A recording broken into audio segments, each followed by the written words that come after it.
Você sabia que a pedofilia tem um lado pouco reconhecido? E você sabe qual é a proporção entre homens e mulheres que cometem abuso sexual infantil? Você sabe as causas? E você sabe como que é a cura? Então bora que no vídeo de hoje você vai entender isso tudo. Bora lá!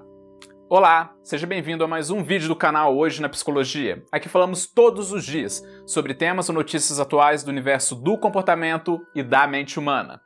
Bora lá para mais uma conversa!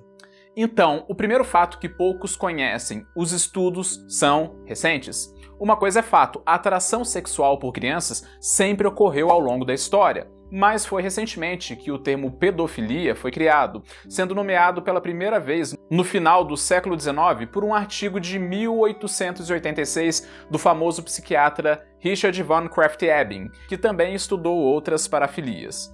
E isso é recente, até porque a questão da infância é algo muito recente. Antigamente as crianças eram vistas como mini-adultas, como mostra nesse quadro chamado O Aprendiz Sapateiro, de 1877, que mostra um garoto de aparentemente 13 anos assumindo um papel adulto, fumando e trabalhando pelo próprio sustento. Embora naquela época a agressão sexual contra crianças já era algo abominado pela população. O segundo fato que poucos conhecem sobre a pedofilia: ela é uma parafilia. Mas você sabe o que é uma parafilia? Então, em resumo, as parafilias são fantasias, impulsos ou comportamentos frequentes ao longo do tempo, de uma forma intensa, como se fosse uma excitação sexual com grande potencial de trazer sofrimento ou incapacitação às pessoas, podendo envolver tanto objetos quanto outras pessoas que não consentem com aquilo, ou até mesmo trazer algum tipo de humilhação, em que a pessoa sofre e faz os outros sofrerem. Mas a questão em si é que nem todo mundo que é pedófilo comete o ato. Muitas vezes o indivíduo tem a fantasia, tem um forte desejo, tem um impulso se estimulando, por exemplo, vendo uma criança e logo após isso vem aquela sensação horrível de culpa, vergonha. Afinal, tal pessoa não queria de forma alguma ser assim, ao ponto disso virar um problema existencial para ela. O terceiro fato que poucos conhecem sobre a pedofilia: o que de fato é a pedofilia? Então, do ponto de vista da saúde mental, é considerado um transtorno psiquiátrico, como no caso do DSM-5, que é o Manual Diagnóstico Estatístico de Transtornos Mentais da Associação Americana de Psiquiatria, que é o manual mais usado no mundo.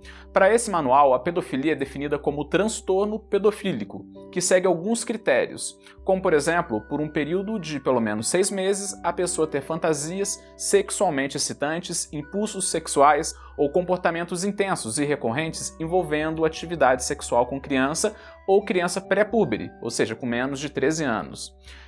Outro ponto é o indivíduo colocar em prática esses impulsos sexuais, ou até mesmo os impulsos ou as fantasias sexuais causarem sofrimento à pessoa ou alguma dificuldade a ela. Outro ponto é o indivíduo ter no mínimo 16 anos de idade e pelo menos 5 anos mais velho que a criança ou as crianças do critério A, que eu falei agora há pouco. E segundo o DSM-5, o transtorno pedofílico em si parece ser uma condição para toda a vida do sujeito, mas o curso do transtorno pode oscilar, aumentando ou diminuindo com a idade. O quarto fato que poucos conhecem: nem todo pedófilo é abusador. Isso acontece porque o indivíduo pode ser pedófilo, mas nunca ter abusado de uma criança ou adolescente. Mas calma, eu não estou relativizando esse comportamento, muito menos eu não estou tentando tornar ele aceitável, nada disso.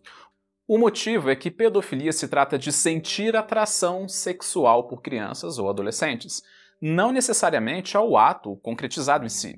Logo, é plenamente possível que o indivíduo, apesar de nunca ter cometido a violência sexual contra crianças, ainda sofra ou nutra um desejo de fantasiar tal prática, com uma certa frequência.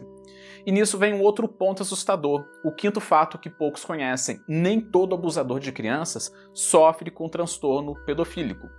Parece estranho, não é mesmo? Mas você vai entender. Como eu disse agora há pouco, a definição de pedofilia que estamos dando aqui é do transtorno psiquiátrico e não do termo popular, sendo que do ponto de vista da saúde mental, nem todo abusador de crianças sofre com transtorno pedofílico, ou seja, nem todo abusador sofre o desejo frequente e intenso que o enquadre no diagnóstico, mas mesmo assim ele ainda comete o abuso. Por exemplo, tente imaginar um homem que está em um churrasco em família. Esse homem, ele já tem pouca empatia. Por natureza, ele já é meio impulsivo, mas para variar, ele ainda tá bêbado. Nisso, ele aproveita uma oportunidade e quando vê ele está sozinho com a sobrinha, então comete um abuso.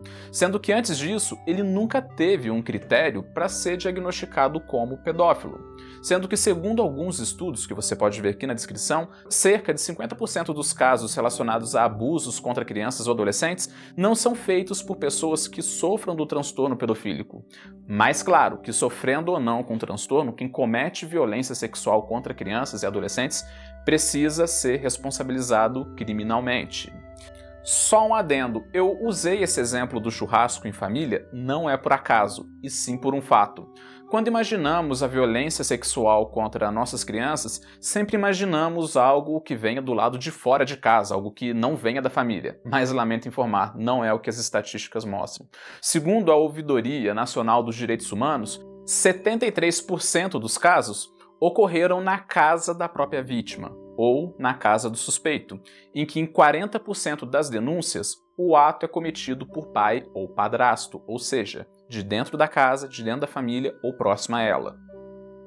O sexto fato que poucos conhecem sobre a pedofilia: ninguém escolhe sofrer com transtorno pedofílico.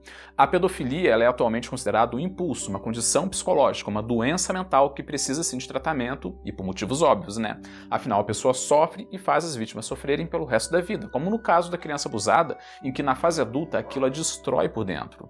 Mas é claro que o indivíduo não escolhe sofrer com transtorno pedofílico, mas se ele vai ou não abusar de uma criança, aí já é escolha dele e deve ser responsabilizado judicialmente.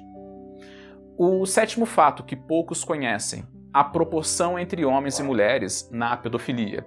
Segundo o próprio DSM-5, a prevalência mais alta possível para o transtorno entre os indivíduos do sexo masculino é de cerca de 3 a 5%. Já nas mulheres, a prevalência é incerta, embora possivelmente seja uma fração pequena, e isso ainda é alvo de muitos debates.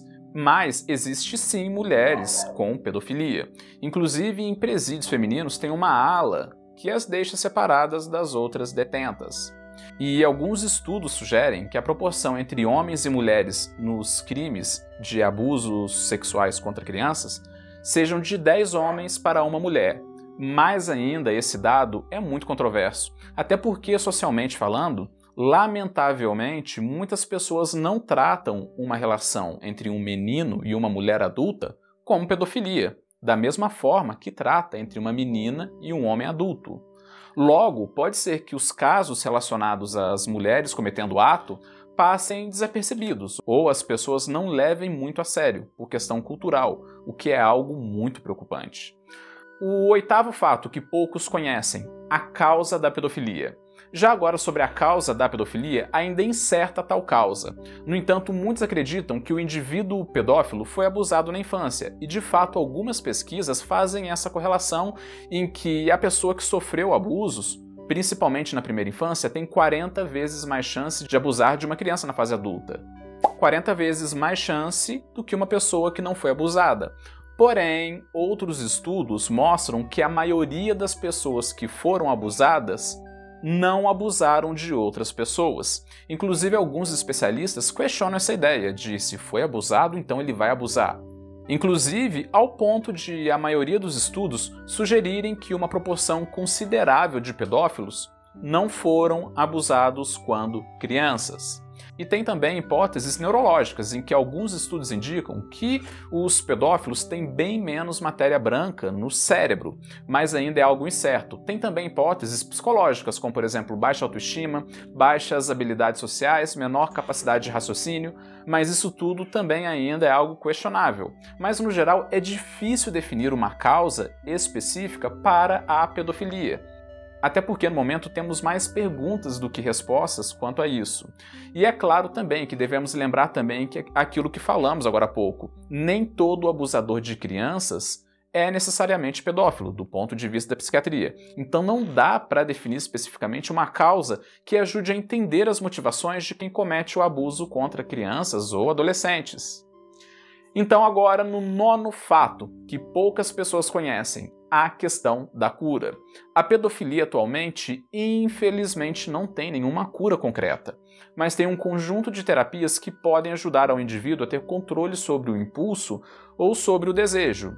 Mas tem algumas terapias que tentam curar a pedofilia no indivíduo, mas atualmente não existem provas de que realmente funcionam. Mas há relatos de pessoas que buscaram tratamento e assim conseguiram ter uma vida muito melhor e a conter os impulsos. E sem falar também que pode ser feito tratamento com medicação para poder estar reduzindo a libido. Mas em geral, não existe uma cura definitiva até o momento. Mas é plenamente possível que o indivíduo consiga ter controle sobre o próprio impulso, desde que, claro, tenha ajuda de profissionais capacitados para isso. E agora, o 10º e último fato que poucas pessoas conhecem, o lado não reconhecido da pedofilia. Mas agora o grande problema que podemos ver nisso é que muitas vezes os pedófilos precisam de ajuda e ao buscar ajuda são ostracizados. Até podemos entender que é um absurdo contra crianças e o crime de abuso sexual infantil é algo horrível mesmo. E eu não consigo imaginar algo pior, mas acontece que não vai ser ostracizando uma pessoa que sofre com isso que vai estar impedindo ela de cometer o crime e nem vai fazer ela ser curada. Afinal, a pessoa que sofre com esse transtorno, ela não escolheu ser assim e não tem uma cura definitiva. A prática em si do abuso sexual deve sim ser condenada com todas as forças possíveis pela sociedade, mas a pessoa que sofre tal desejo, ela precisa de ajuda, até porque é através da ajuda que vai estar reduzindo a probabilidade do ato ser concretizado. Inclusive, um relato de um profissional das fontes que você pode ver aqui na descrição, o terapeuta ele relatou uma pessoa que nunca abusou de uma criança, mas estava desesperado por ajuda. Mas sempre quando buscava ajuda, mesmo com terapeutas, os terapeutas agiam de forma super fria e condenatória contra ele. E é exatamente por isso que é importante que os profissionais em saúde mental saibam como lidar nesses casos, se focando em ajudar a pessoa que está procurando ajuda.